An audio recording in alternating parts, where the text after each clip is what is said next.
प्राचीन समय की बात है जब वृंदावन की पवित्र भूमि पर यमुना नदी बहा करती थी। इस नदी का जल निर्मल और शीतल था, लेकिन एक भयंकर कालिया नाग ने इसे अपना निवास बना लिया था।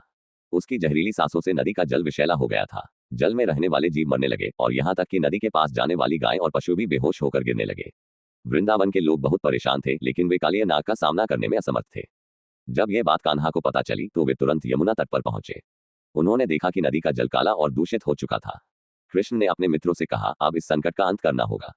और वे एक ऊंचे कदम के वृक्ष पर चढ़ गए।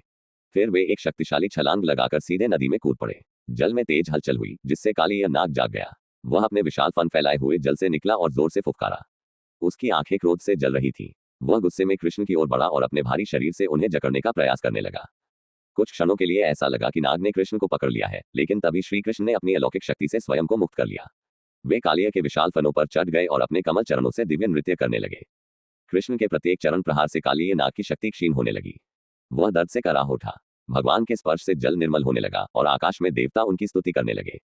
जब कालिया की शक्ति समाप्त हो गई, तब उसकी पत्नियां नागिनियां श्री कृष्ण के चरणों में गिर पड़ी और दया की याचना करने लगी।